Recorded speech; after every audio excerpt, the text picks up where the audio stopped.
continuando com o tema da investigação de surtos e epidemias, nós vamos apresentar um exemplo de um surto que ocorreu há algum tempo atrás, no estado do Tocantins, na região que chama o Bico do Papagaio, que é a ponta norte do Tocantins, e que, apesar de já ter passado algum tempo, foi uma doença desconhecida e esse surto nos permite passar por todas as etapas do método e tornar isso concreto. Então, o que aconteceu? Então, o serviço, a cidadezinha onde ocorreu o surto, que era Araguatins, ela não tinha oftalmologista. Então, o serviço de oftalmologia da cidade de referência, da sede regional próxima lá, que é um município chamado Augustinópolis, notificou à Secretaria Estadual de Saúde do Tocantins a ocorrência de 14 casos de nódulos oculares que eles não sabiam o que era nessa cidade, Araguatins. Então, o estado de Tocantins, né, deslocou uma equipe da capital, de Palmas, lá para Araguatins para investigar o surto. E, ao chegar lá, eles encontraram 17 casos desse granuloma, que eles chamaram de granuloma ocular. 16 deles eram menores de 15 anos e 16 eram meninos. Então, você tinha 16 meninos com granuloma ocular. E havia também um relato da população que haviam outros animais na cidade com a mesma doença das pessoas. Dentre eles, um cachorro e uma tartaruga. E a Secretaria, então, solicitou ao Ministério da Saúde um apoio na investigação do surto. E o Ministério da Saúde deslocou para lá uma equipe do EPSUS, né, que é o Programa de Formação de Epidemiologistas de Campo, que tem como atribuição investigar surtos e epidemias. E como era algo desconhecido, nós mobilizamos aqui na USP um grande número de profissionais de universidades que foram também trabalhar nessa investigação. Então, aqui é um primeiro caso, a gente vê um nódulo aqui discreto, né, que está nessa região que a gente chama do limbo, que é entre a esclera, o branco do olho, e a íris, que é a parte colorida do olho. Aqui a gente vê um nódulo maior, né? Um outro nódulo maior ainda, aqui bem hiperemiado, né, vermelho. E esse garoto aqui, ele perdeu a vista, certo? Ele perdeu a vista por conta dessa lesão, dessa doença. E o oftalmologista que vivia lá em Tocantins, ele era formado na Universidade Federal de Minas Gerais, de Belo Horizonte, e ele conseguiu transferir aquele garoto, né, que perdeu a vista, para Belo Horizonte, onde foi feita a excisão, foi retirado o olho do garoto. E essa era a imagem que veio da anatomopatologia do olho da criança. Então, ao chegar essa imagem, eu coloquei para os alunos, né, os alunos do EPSUS, que buscassem na internet, buscassem na literatura alguma coisa parecida.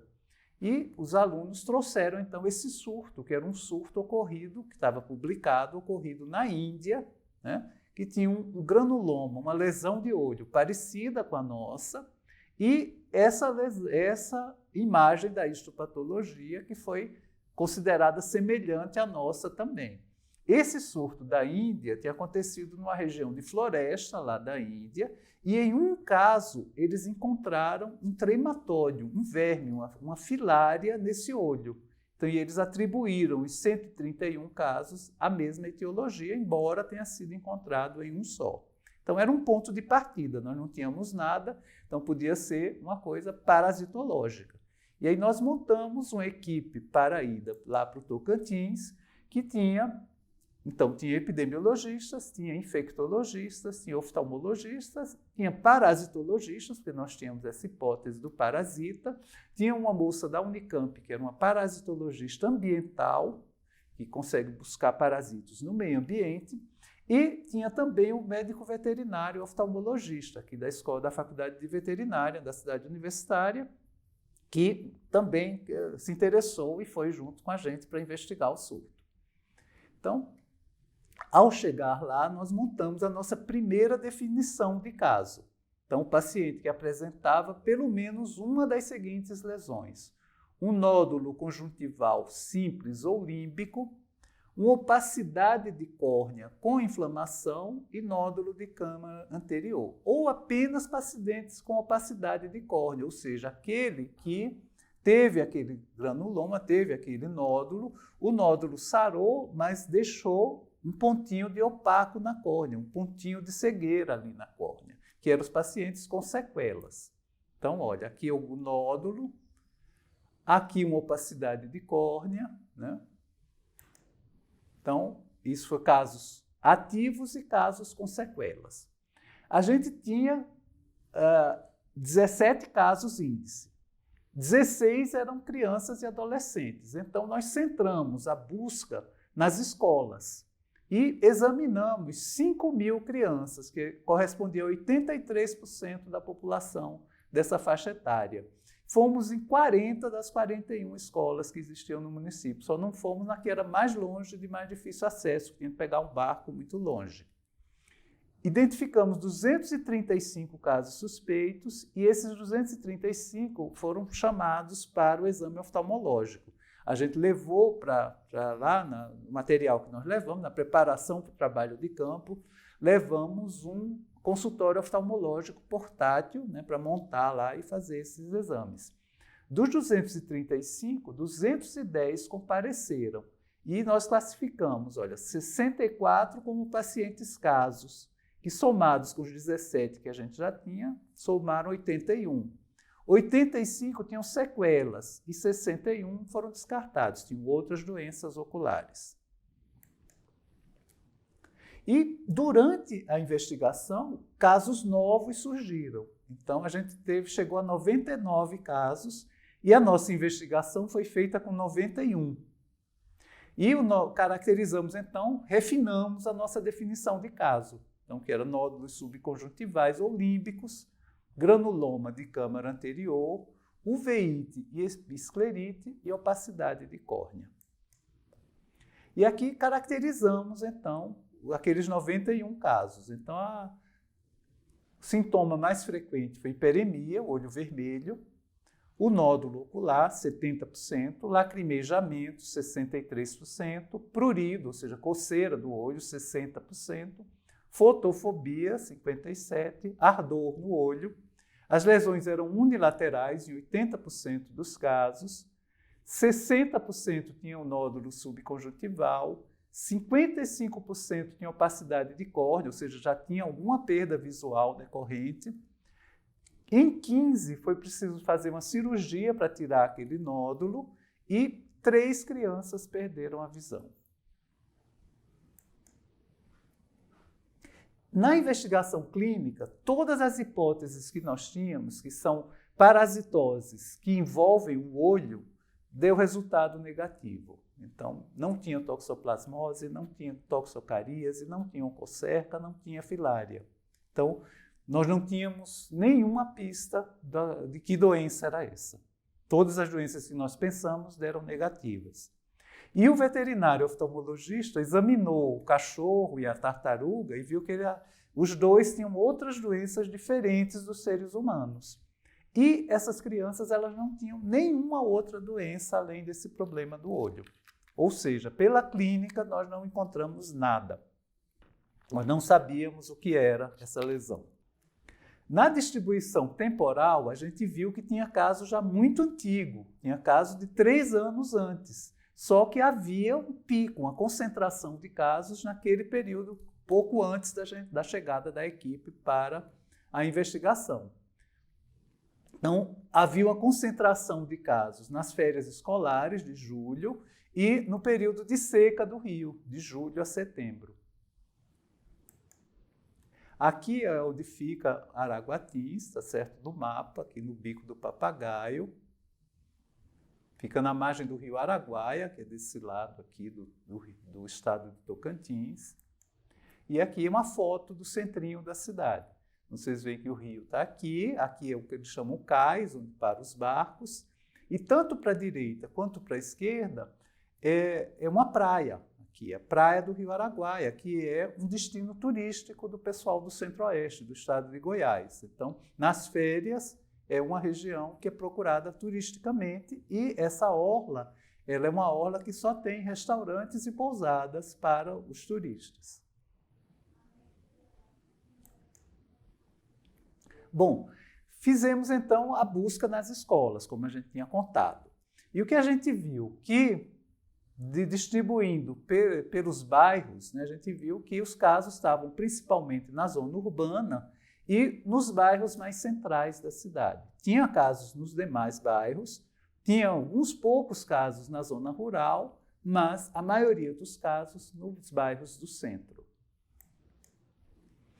77% dos casos eram do sexo masculino, com uma idade média de 11 anos, com desvio padrão de 4, ou seja, de 7 a 15 anos estavam quase todos os casos. A maioria deles eram escolares. E aí nós fizemos um estudo de caso-controle, considerando criando 2 grupos controles. Então, fizemos um grupo controle de intradomiciliar, pessoa da mesma família, e extradomiciliar, pessoas que moravam no vizinho.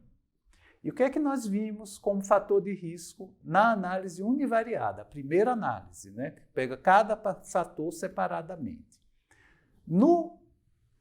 Comparando com uma pessoa da casa que não estava doente, a gente viu que tomar banho no rio era um fator de risco. Odds ratio de 21, variando entre 3 e 424, ou seja, não incluiu o 1, era significativo. Então, tomar banho no rio, mergulhar no rio Araguaia também era um fator de risco e frequentar ali o cais. Além disso, lavar roupa, que era uma hipótese também, foi um fator de proteção, ou seja, está abaixo do 1 aqui. Quem lavou roupa no rio não adoeceu. Já quando comparou com o controle extradomiciliar, com o controle de vizinhança, o que é que manteve aqui? Tomar banho no rio foi significativo, mergulhar no rio, frequentar o cais e pescar no rio.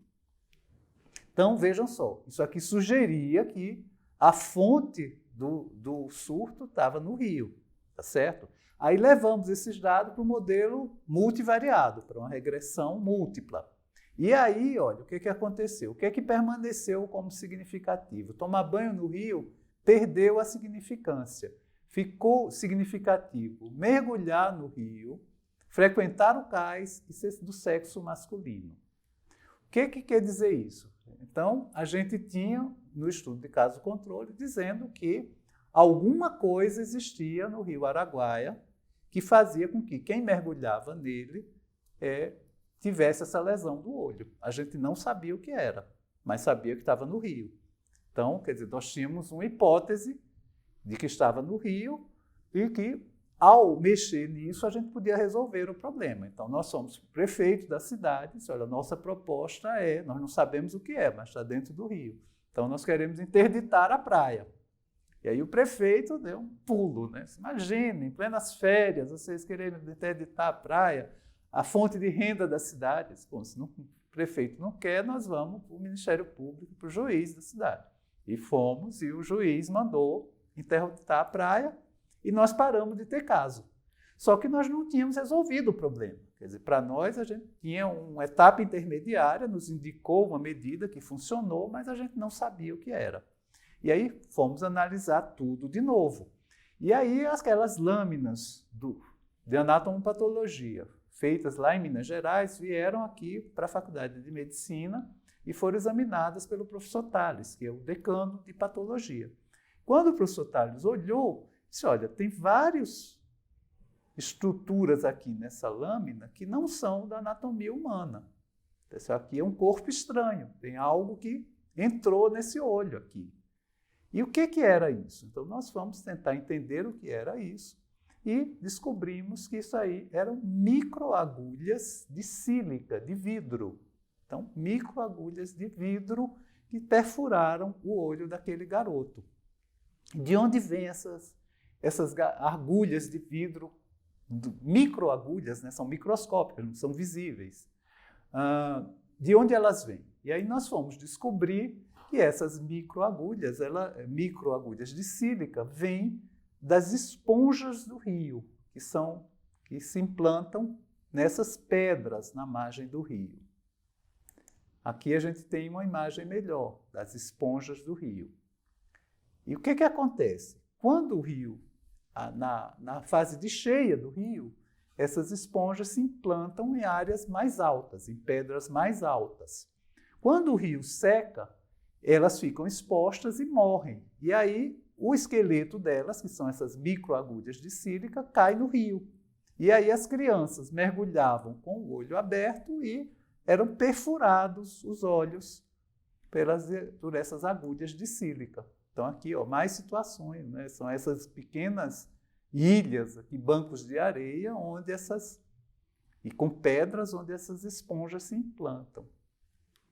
E por que aconteceu isso nessa cidade, né? Esse município ele tinha tido um aumento populacional muito grande. Ele foi o local onde foram implantados vários assentamentos da reforma agrária. E aí aumentou muito a população humana, aumentou a poluição do rio com dejeto humano, com cocô humano, né? Então, e os coliformes, né, das fezes humanas, eles são o alimento para essas esponjas. Então, aumentou a quantidade de alimento, aumentou a quantidade de esponjas, as crianças, então mais esponjas morrendo e seus esqueletos flutuando na água, e as crianças, quando mergulhavam de olho aberto, acabavam tendo o olho perfurado, e esse olho era infectado por uma bactéria, por um fungo, por algum agente infeccioso. E a interdição das praias levou à queda no número de casos. Posteriormente, o que a prefeitura fez? A prefeitura chegou numa situação que ela decidiu que ela não notificava mais. Então, a gente não sabe como isso se comportou daí nesses primeiros 15 anos que decorreram desde esse surto para cá. Agora, a gente teve, na época, um relato de um oftalmologista que morava na cidade chamada Marabá. Marabá fica no Pará, no mesmo rio, no rio Araguaia, só que mais para frente, né? Mais baixo em relação ao rio. E Marabá se desenvolveu 10 anos antes de Araguatins. E esse oftalmologista ele observou a mesma coisa, teve um surto muito parecido, mas que não teve investigação lá em Marabá. E a população da Amazônia e os indígenas têm até um nome para essa doença, que eles chamam de cauí ou cauxi, que tanto serve para essa coisa que está dentro do rio, que eles não veem, mas que pinica, que perfura a pele, perfura o olho, e como também serve para a doença esse nome. Então, tivemos várias publicações, divulgação científica e divulgação em boletins epidemiológicos desse surto. Encerramos.